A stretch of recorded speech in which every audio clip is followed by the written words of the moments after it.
Hola, qué gusto volvernos a encontrar. Te doy la bienvenida y te doy las gracias. El día de hoy vamos a platicar de las lecciones de vida que representan las pérdidas. Aunque sonara paradójico o contradictorio, hay ganancias en el perder.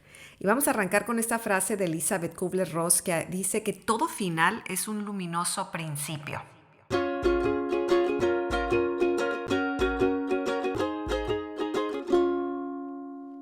Y es que desde que nacemos, como personas, estamos sujetas a vivir en compañía de las pérdidas. Y bueno, se nos educa mucho a ganar o a obtener dinero, obtener belleza, obtener prestigio, obtener bienes, fama, conocimientos. Y no digo que esto esté mal, yo creo que está muy bien porque, bueno, tenemos que desarrollar, ¿verdad?, nuestras capacidades y eso es muy bueno, impulsar nuestras habilidades, nuestros dones, construir patrimonios sólidos. En esa medida podemos también ser de mucha ayuda en la sociedad, en la vida misma, pero también qué importante es reconocer que eso implica ver la pérdida como algo que no está bien o que nos hace sentir mal. Y precisamente el hacernos sentir mal cuando perdemos algo quizá tiene que ver a que se rompe un poco el equilibrio o a lo que estamos acostumbrados a escuchar o lo que se nos ha dicho. Y precisamente hablar de un duelo, pensamos que es únicamente por una pérdida, por muerte de algún ser querido, de una persona significativa en la vida. Y hay muchos tipos de pérdida y atravesamos en todas estas pérdidas duelos. El duelo no es otra cosa más que este proceso de adaptación, es ese periodo en el que nos vamos a adaptar a una pérdida y que nos representaba un equilibrio. Y cuando ya no lo tenemos, pues hay un desajuste, una desorganización, un dolor, una tristeza. Y si no lo identificamos, ojo, esto se me hace muy importante, porque si no lo identificamos, obviamente no lo podemos trabajar, no lo podemos asimilar. Y está comprobado que muchas de las depresiones que están diagnosticadas como clínicas no lo son. Se han hecho estudios y demuestran que pérdidas, una o varias, que no han sido procesadas y que están ahí atoradas, esas pérdidas, estos duelos, y que no han sido trabajados y no reconocidos, pueden generar un estrés crónico, una depresión diagnosticada malamente como una depresión clínica, cuando lo que se necesita es echarle luz a pues esa tristeza, a ese dolor, a esa desorganización, a esa falta de equilibrio originada muchas veces en alguna pérdida que no reconocimos como tal. Y hay muchísimas pérdidas. Normalmente se nos viene a la mente pues cuando perdemos a un ser querido, porque creo que el tema de perder a alguien, ya sea por muerte o inclusive por divorcio, o pérdidas cuando dejamos de estar con esa persona muy importante o significativa o que ya no vamos a ver, pues representa de los mayores duelos, mayores desequilibrios, desorganización y una cantidad de efectos pues dolorosos a nivel no nada más físico, emocional, del alma misma que no encuentra su lugar. Y vamos a platicar de todo ello, pero también existen otro tipo de pérdidas que a veces no les damos la importancia, pero que igualmente es algo que representa un duelo. Pudiéramos catalogar en cuatro tipos de pérdidas. La primera, sin duda, es cuando perdemos a alguna persona importante o significativa en la vida. Número dos, cuando las pérdidas son más personales, más intrapersonal, o sea, dentro de mí mismo. Por ejemplo, esta pérdida de salud, por ejemplo, la misma juventud que se va perdiendo, la figura, no sé, el impulso de vida, la vitalidad, tras una enfermedad, a lo mejor no escuchar bien, no ver bien, no poder caminar, muchas cosas que representan algo más interno. Número tres, son pérdidas que tienen que ver con cosas materiales, cuando se pierde una casa, cuando hay una quiebra económica, cuando nos roban un carro, todo esto representa una pérdida económica, material. Y número cuatro son esas pérdidas que abarcan lo que normalmente vivimos todos por ser seres humanos y que son las que están en ese proceso evolutivo, ¿no? Todo el ser humano aquí en China nace, crece, se desarrolla, empieza una declinación y muere. Y en ese proceso hay muchos sucesos en la vida del ser humano, por ejemplo, simplemente casarse, algo tan a lo mejor esperado, que nos ilusiona, igual tener un hijo. Es algo hermoso que lo estamos disfrutando de alguna manera, pero representan también pérdidas. Y ahí a veces vienen conflictos, por ejemplo, el joven, la joven que se va a casar o que ya se casó, en reconocer que a lo mejor mi tiempo o el manejo de mi tiempo ya no va a ser igual, el tiempo compartido, quizá con mis amigos, con mis amigas tampoco. Entonces son pequeñas pérdidas que hay que asimilarlas, hay que procesarlas para poder restablecer esa forma de vida que estaba acostumbrada a tener. Igualmente cuando nace un hijo, pues nadie se imagina cómo que una pérdida, claro, es una pérdida de las horas de sueño, la figura, el tiempo que me dedico a mí, que dedico a los demás, porque ya lo absorbe mucho esa bebecita, ese bebecito que requiere de mi atención constante, sobre todo cuando recién nacen. Y nadie habla tampoco de que puede haber en esos momentos tristeza, un tanto hasta enojo, porque inclusive en nuestra cultura el enojo pareciera que es mal visto, pero atrevernos a decir me siento triste, me siento molesta, porque a lo mejor ya no tengo el tiempo que tenía, porque veo mi cuerpo y no es el mismo, hay que reconocerlo para poderlo trabajar, procesar y darle tiempo a la mente, al cuerpo, a todo nuestro ser, a todas esas esferas que nos componen para irse adaptando. Como decíamos, el duelo es ese proceso, es un proceso que va a pasar y que va a recuperarse el equilibrio, pero es importante identificarlo.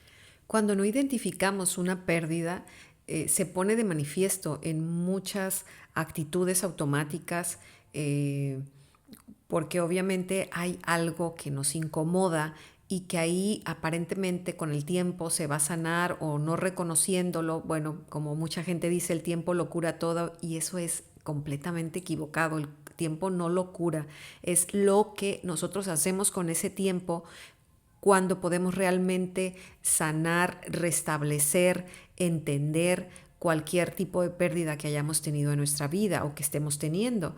Entonces es importante en estas cuatro tipos de pérdidas que mencionamos, hay muchas y podríamos hacer una lista enorme desde, por ejemplo, una mudanza, cuando te cambias de casa, aunque nos ilusione, la casa que dejas representa eso que es conocido. Y eso también hay que darle su tiempo para restablecernos a este cambio de casa, un divorcio, una jubilación, un cambio de trabajo, aun cuando yo así lo desee. Hay un duelo, aunque yo esté ilusionada por este nuevo trabajo y yo lo busqué, también hay una pérdida que hay que reconocer y trabajar, las pérdidas económicas, las muertes por las mascotas también. A veces las personas no entendemos que realmente se está viviendo un duelo por el apego, por el cariño que le tenemos a esa mascota y no hace mucho bien querer minimizar o quererle decir a la persona no pasa nada, mira, vamos a comprar otro. Esta visión o idea del reemplazo inmediatamente de las cosas para consolarte no ayuda, más bien es darle su tiempo a procesar esa pérdida. Cuando cuando una hija se va de casa, se vuelve independiente, ya sea porque se casó, ya sea porque se fue a estudiar fuera, ya sea por cualquier motivo, por más que racionalicemos y entendamos que es lo mejor, que qué bueno, que es independiente, que se está formando, que aunque estemos dentro de todo con alguna alegría por ello, no deja de ser un dolor y una tristeza que hay que entender, que hay que trabajar, que hay que asimilar y que hay que darle su tiempo. La pérdida de la juventud misma, la pérdida de la salud también. Se dice que un duelo se puede vivir inclusive ya desde antes de una pérdida, sobre todo cuando hablamos de enfermedades terminales. El duelo empieza muchísimo antes porque vas viendo cómo se va deteriorando la persona. Enfermedades como el Alzheimer, como el Parkinson, que vas viendo un proceso doloroso, dejas de tener a esa persona como tú la visualizabas, como tú siempre la habías visto, fuerte, con energía, y es doloroso. Desde ahí ya se empieza a trabajar la pérdida. No se diga cuando es una pérdida por muerte. Y cuando es pérdida por muerte, hay muchas maneras de vivir el duelo. No toda la gente lo vive igual y no podemos exigirle a las personas que lo vivan como nosotros creemos que lo deben de vivir. Cada persona es única y además va a variar mucho si la persona, en qué edad, por ejemplo, se encuentra. No es lo mismo experimentar la muerte de un ser querido o de una persona significativa si te toca ser el hijo, si te toca ser el esposo, la esposa. Y esto me recuerda hace algunos años que atendía a una familia que estaban ahí porque habían perdido al hijo mayor.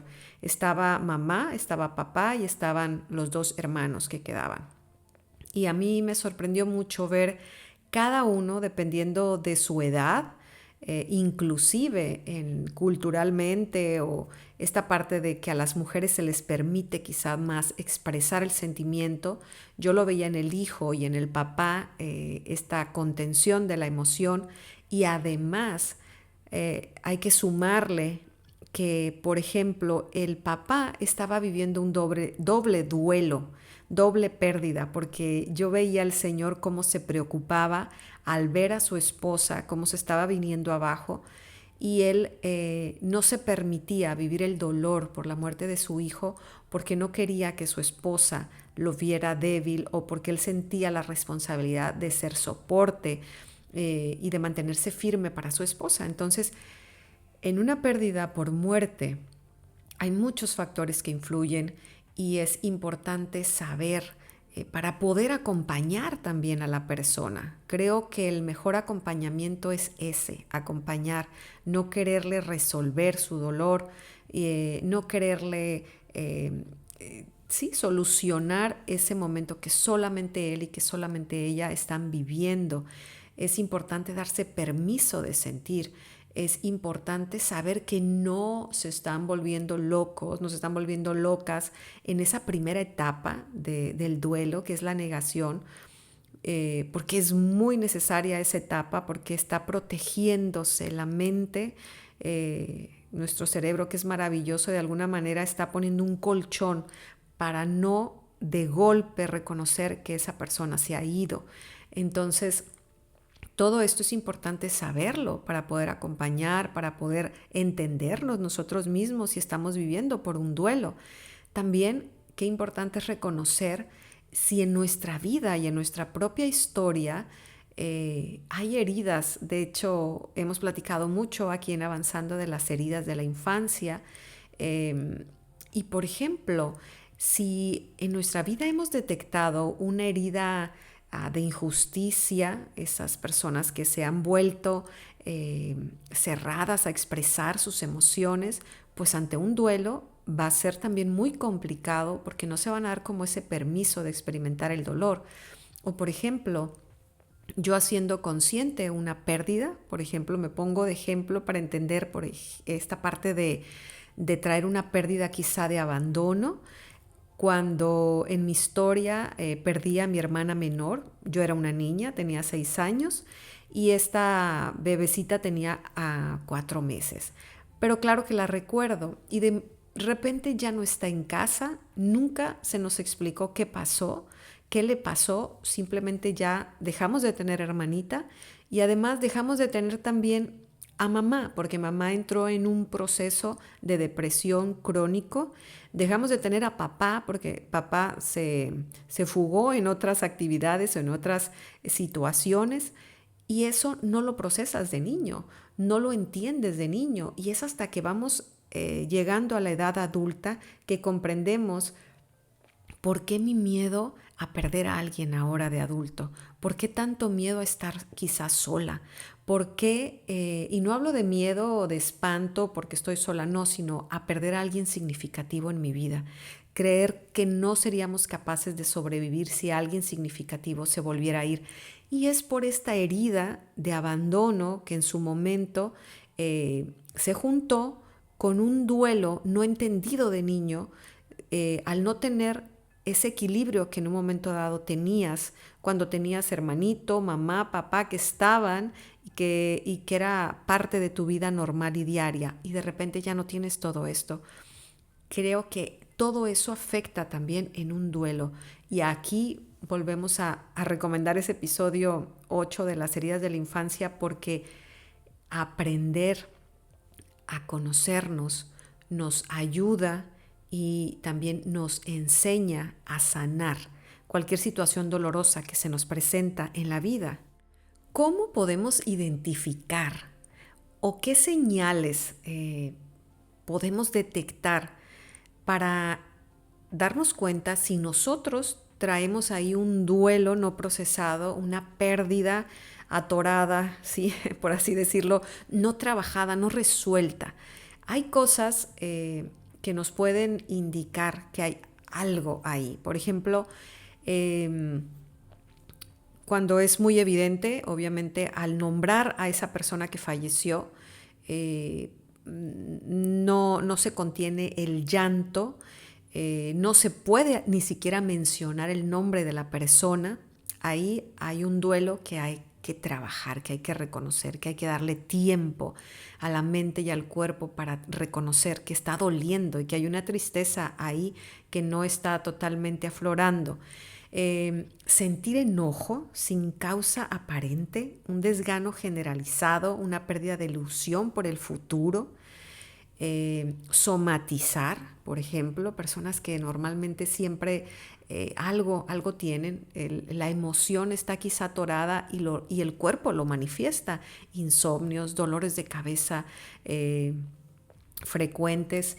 Y ojo, estos espacios no pretenden ser diagnósticos, sin que ustedes, si algo de esto lo detectan, puedan acudir a un profesional o a un acompañamiento de tanatología, de terapia, acompañamiento espiritual. Esto es meramente informativo, pero sí es importante cuando detectamos a lo mejor que se está somatizando ciertos dolores en el cuerpo. Habría que revisar si no hay alguna pérdida que no hemos trabajado o no hemos aceptado del todo. Estar bloqueados como, esta es otra señal, bloqueados como a la realidad o tener así como una vida polarizada, el decir es que nunca, a mí nunca esto, nunca el otro, tú nunca, esta persona nunca me trató bien, nunca, o siempre, ¿no? Cuando estaba mi papá siempre me recibía de esta manera, siempre. No es, ahí te está dando una señal de que hay algo que trabajar, porque la vida no es ni blanca ni negra, es de una cantidad enorme de matices, y cuando no logramos ver esto, algo está pasando.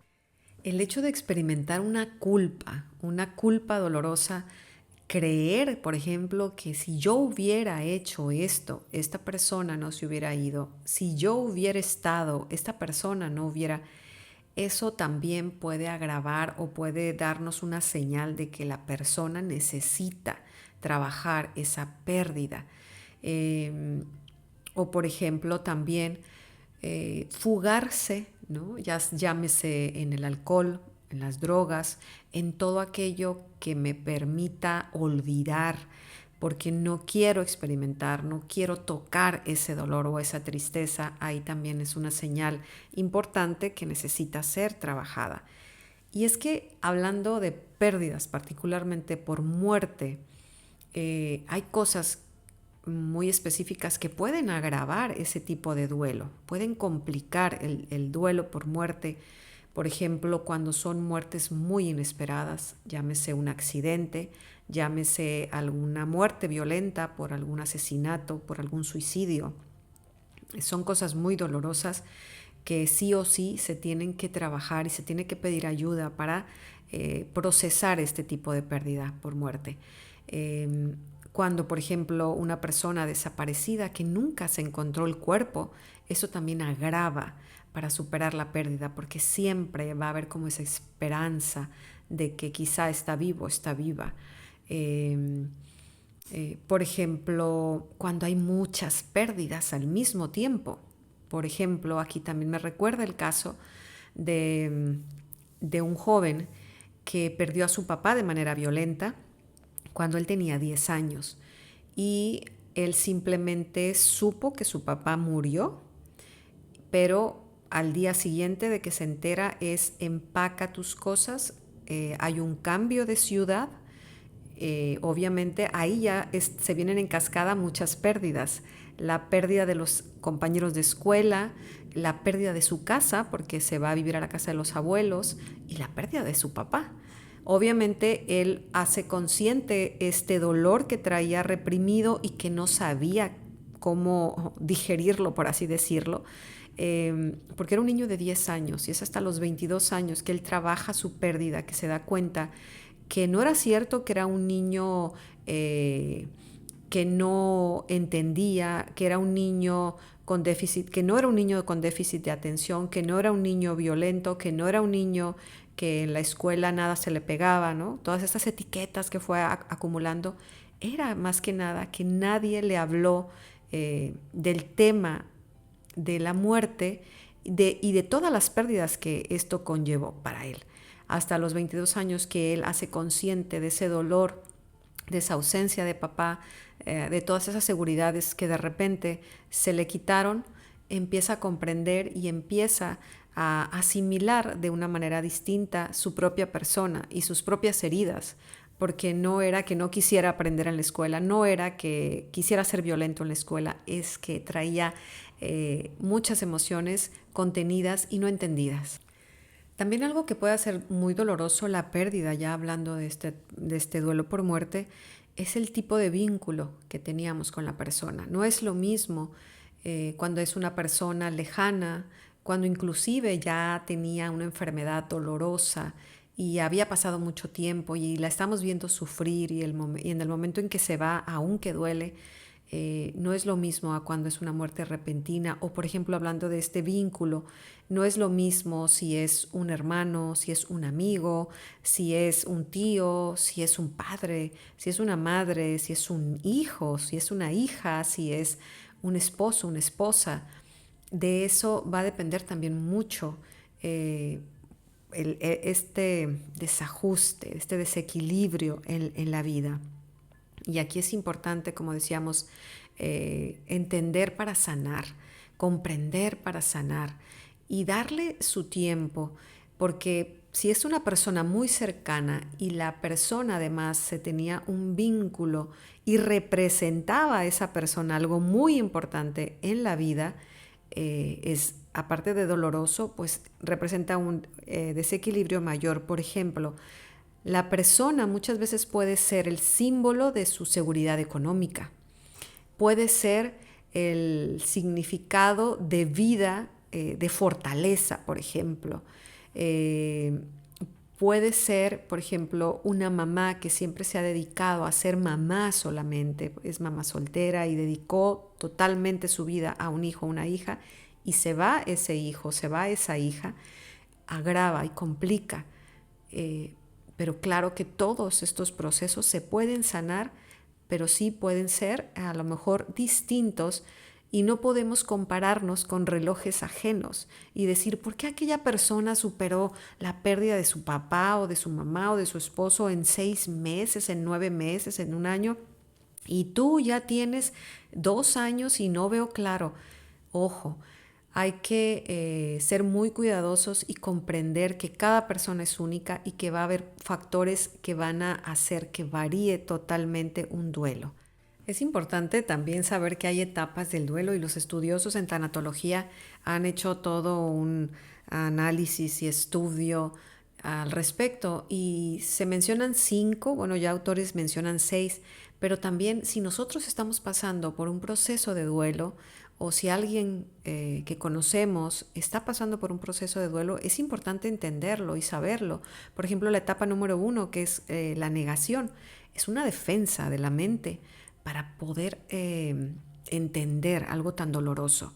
Y está bien, la persona está negada, no lo entiende, no lo quiere aceptar y no cree que sea una realidad.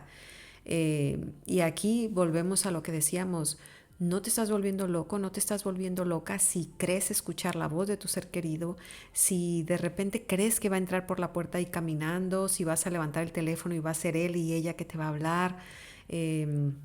Inclusive si crees haberlo visto entre la gente, es normal, es ese proceso de adaptación de tu propia mente que te está protegiendo para no de golpe eh, sentir ese dolor tan intenso por una pérdida.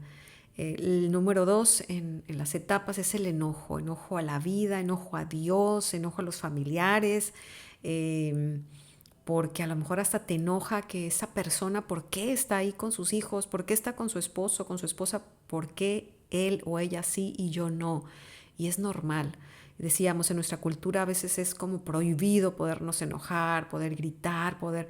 Y, y en estos procesos de duelo se necesita reconocer el sentimiento para poderlo trabajar.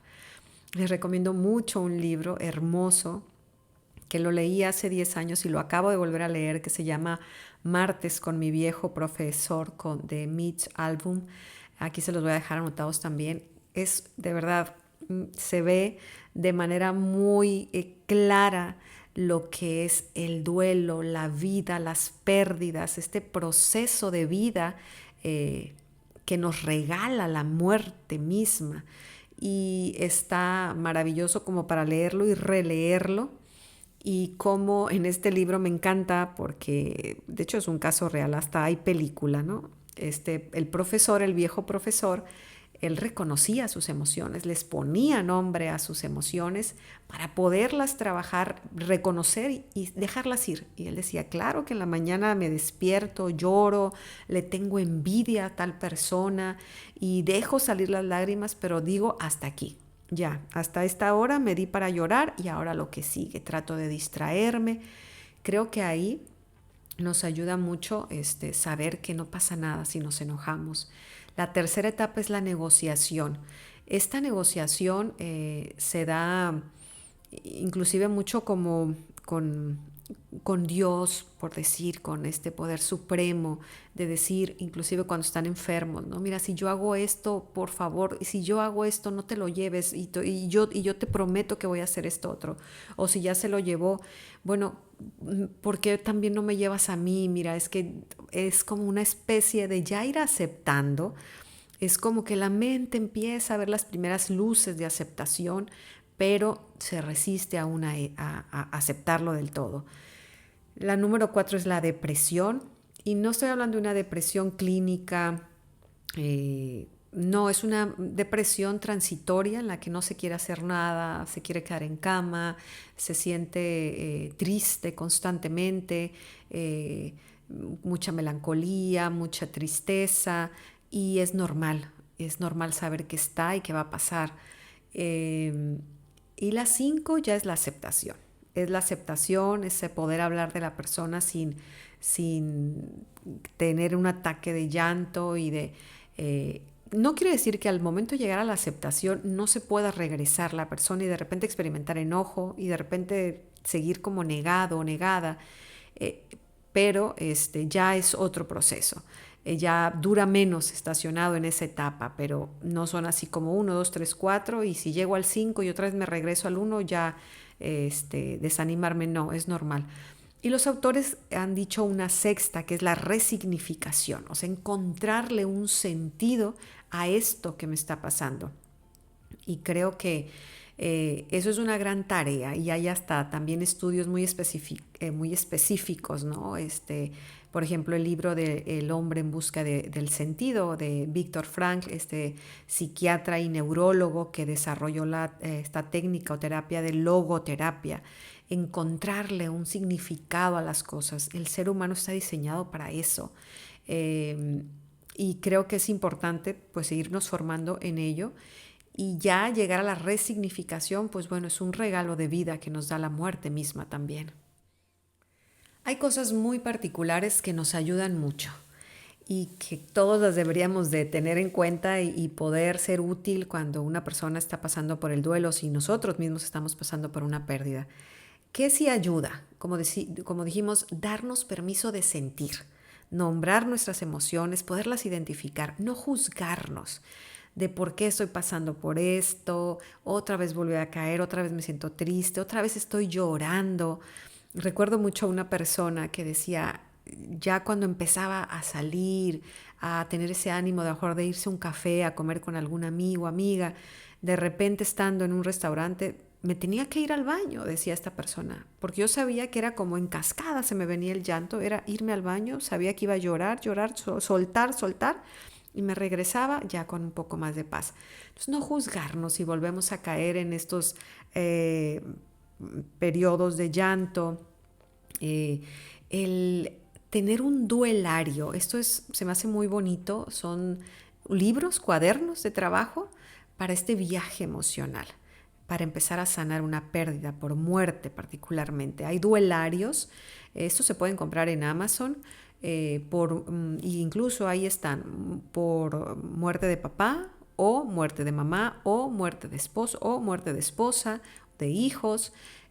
Cualquiera que sea la relación significativa, hay un duelario para ello. Y es un manual de trabajo, es un escribir. Y está comprobado que escribir a mano es que nuestros hemisferios gestionen, empiecen a asimilar de una manera mejor la pérdida.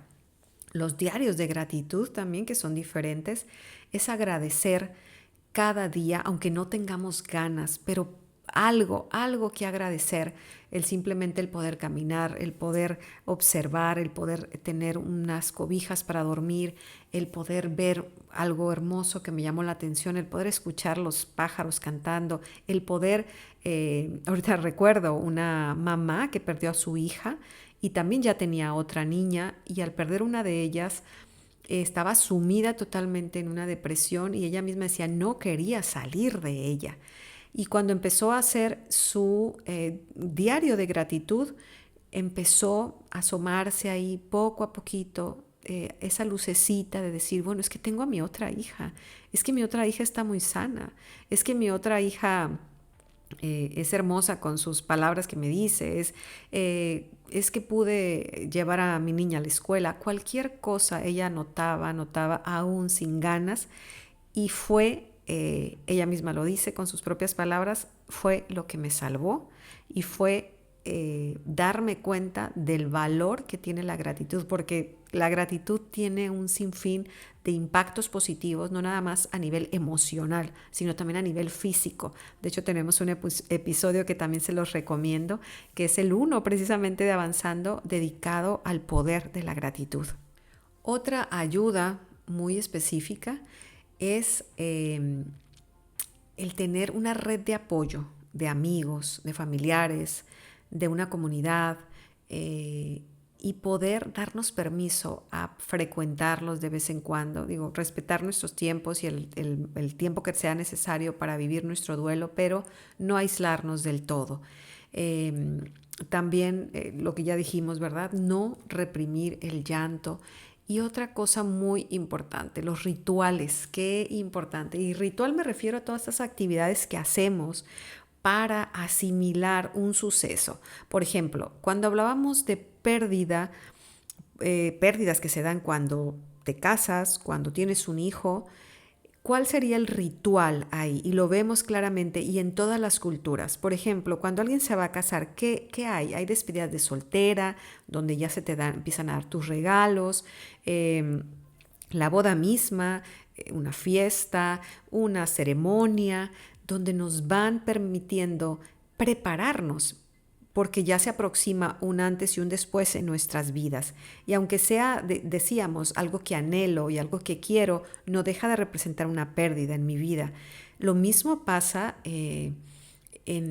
cuando es por muerte. Por eso tan importante los rituales de la muerte en todas las culturas.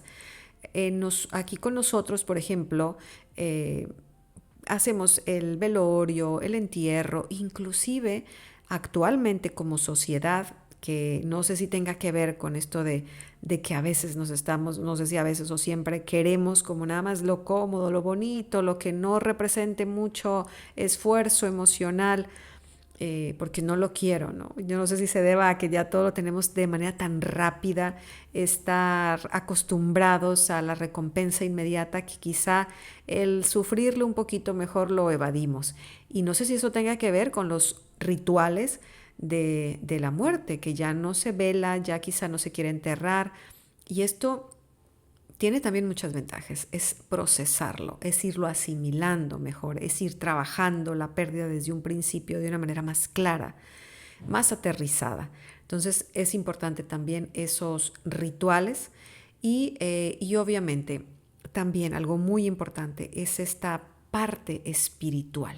No descuidar esta parte espiritual.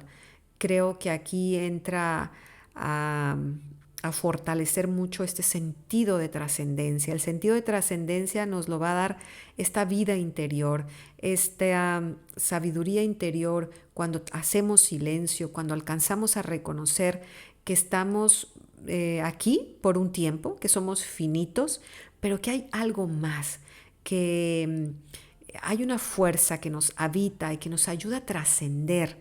Y a mí me ha llamado muchísimo la atención siempre personas que han tenido un contacto muy cercano con la muerte y que han estado segundos en ese estado aparentemente ya de muerte total, pérdida de signos vitales, y regresan, y experiencias que platican de cómo esta paz que les inunde, esta luz que les invade, y que era como no querer regresar porque era todo tan bello, todo tan pleno, todo tan hermoso, que bueno, esto nos ayuda también a tener una visión de, de que la vida no termina en la materia nada más, y de tener un sentido de trascendencia.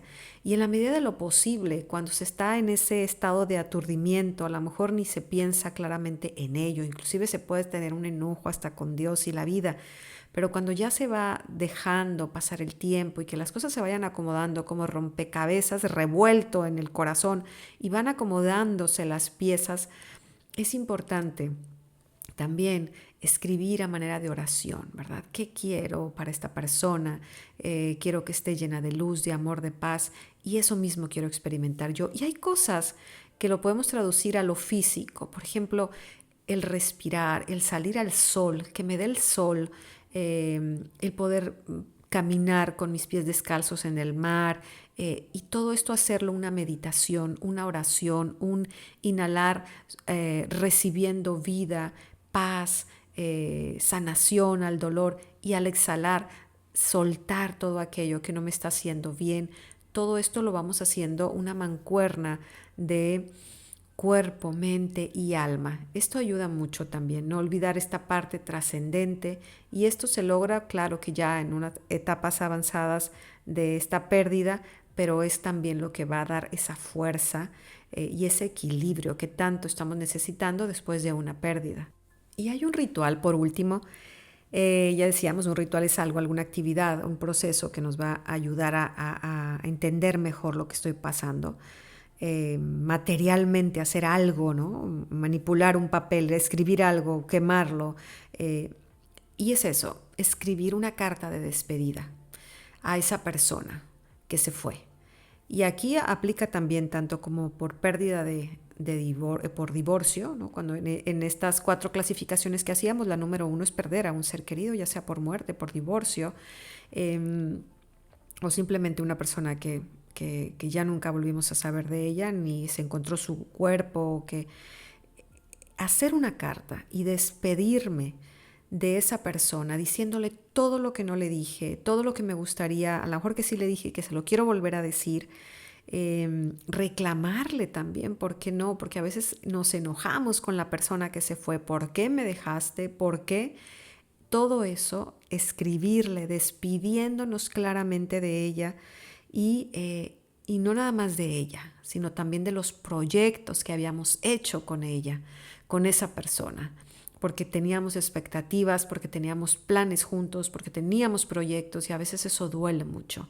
Entonces, despedirnos de la persona, despedirnos de las expectativas que yo tenía de esa persona y de los planes que yo tenía con esa persona, escribirlos, quemarlo quizá y arrojar las cenizas al mar, o esas cenizas, no sé, plantar un árbol, algo que me represente, que me estoy desprendiendo y que también le estoy dando un significado de vida a la propia muerte.